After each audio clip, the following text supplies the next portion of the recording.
আমরা খেজুর গাছ দেখছি না, রস ভারী মিষ্টি। হ্যাঁ নাকি এই যে খেজুর গাছ আছে। খেজুর গাছ, তো এই গাছ কাটা তো এত সহজ নয়। না এত সহজ না তো, বিষয়টা প্রসেসের একটা বিষয় আছে তো। কিন্তু তার ভিতরে যে সেই রস যে কি করে বের হয়, এই শক্তপোক্ত গাছ থেকে রস বের হয়, এটা এটা প্রকৃতির একটা বিশাল ব্যাপার নয়? বিশাল ব্যাপার। তো এখানে বলতে, প্রেমের রসের গাছে রস আছে ভাই, জানে রসিক যারা। রসিক ছাড়া তার ওই কেউ জানে না বিষয়টা, জানে না যে এর মধ্যে এই শুকনো এইভাবে কাটলে পরে কাঠের মধ্যে রস আছে। হ্যাঁ হ্যাঁ, তাই বলছে প্রেমের রসের গাছে রস আছে ভাই, জানে রসিক যারা। না জানে তার আগা গোড়া,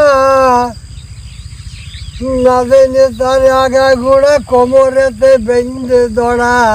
হ্যাঁ উঠতে চাও গাছে সে কেমন ধারা। হ্যাঁ, ঝোড়া গাছ তুই ঝড়বি কোথা, ঝোড়া গাছ তুই, ঝোড়া গাছটা ঝোড়া যায় না। না না, এই গাছটা ঝোড়া নেই, এই যে ধরো ঝোড়া নেই, এটা ঝরতে হবে। তাহলে তো আমি কীভাবে উঠবো, কীভাবে দা নিয়ে কী করবো? তাই বলছে ঝোড়া গাছ তুই ঝরবি কোথা, ব্যথা দিলে পাবি ব্যথা, ব্যথার ব্যথিত হবি, সময় বুঝে নিবি, নিবি দিবি খাবি, ভেদি রবে না। প্রেম রসের গাছে রস আছে ভাই, জানে রসিক যারা। প্রেম রসের গাছে। আর ব্যথা দিলে পাবি ব্যথা, এটা ব্যথা দিলে পাবি ব্যথা, এই যে বিষয়টা বলছে, এই এ তো রূপক দিয়ে বুঝাইছে আর কি, বুঝিয়েছে মানুষকে যে তুই যদি কাউকে ব্যথা দিস, সেটা যে কোনো জীবই হইতে পারে, তাহলে ওটা তুই ফিরে পাবি। সেও তো তুই। হ্যাঁ, তা ডেফিনেটলি তাই। যেমন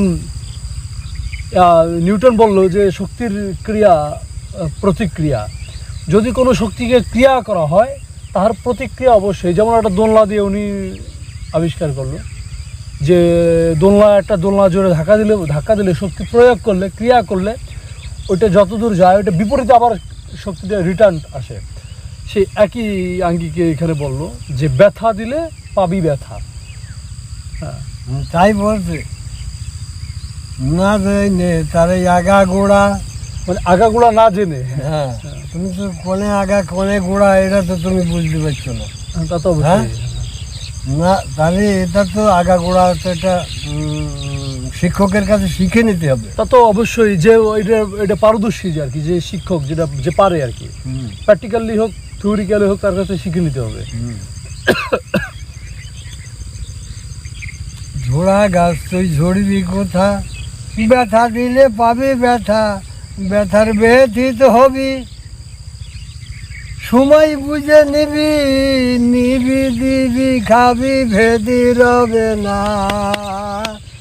প্রেম রসের গাছে রস আছে ভাই, জানে রসিক যারা। প্রেম রসের গাছে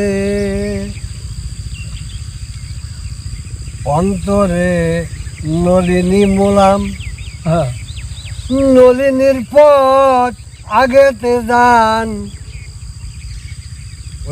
ওই যে দেখি তো গাছের নলি মারা আছে, ওখান থেকে যেখানে রস নির্গত হয়, হ্যাঁ নলি বলে। তাই বলছে অন্তরটা নলিন করো। হ্যাঁ হ্যাঁ, অন্তরে নলিনী মোলাম, হ্যাঁ, নলিনীর পথ আগেতে যান। নলিন গুড় চালিতে হবে না, আগে নলিনীর পথ আগেতে যান।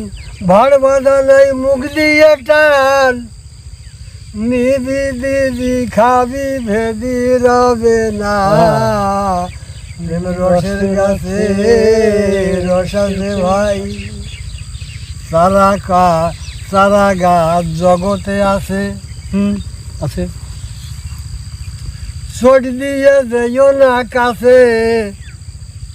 আচ্ছা, তার মানে রূপক তো, তাহলে আমরা সাধারণত বুঝি কচি কচি গাছ মানে কচি মেয়ে ছেড়ে বুঝে, তার কাছে কি ছোট দিয়ে জোর করে দিয়ে রস পাওয়া যাবে? এই কথা বোঝাতে চাচ্ছে জাদুগুরি। এই ওই যে হাওড়ি গোসাই এই কথা বলছে, আচ্ছা, আচ্ছা। ভারতীয়। হ্যাঁ, আমি এই কথাই বলতে চাচ্ছি। এখন যে যেভাবে নিয়েছে, সারা গাছ জগতে আছে, চড়ি দিয়ে যেও না কাছে, মাথা রসে ঘেরা জগৎ মাতিয়ে দেবে তোমার, নাকি?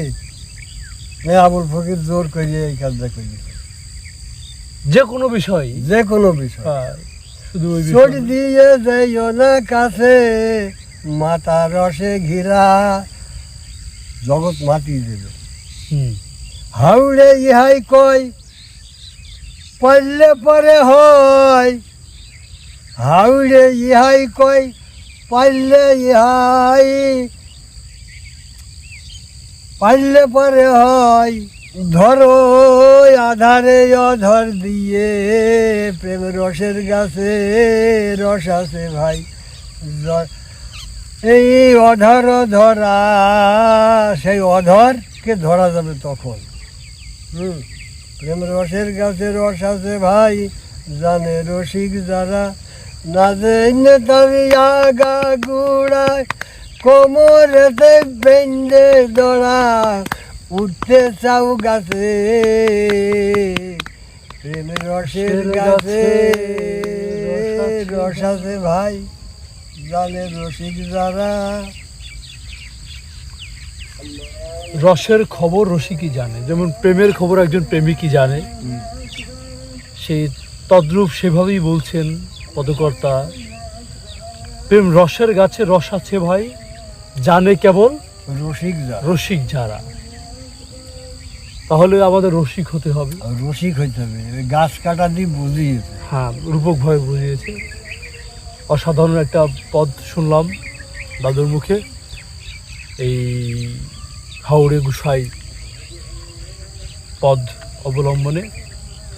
একটা সাধারণ গাছ নিয়ে, একটা সাধারণ কথা নিয়ে কত উপরের ঊর্ধ্বের কথা সে ব্যক্ত করলেন।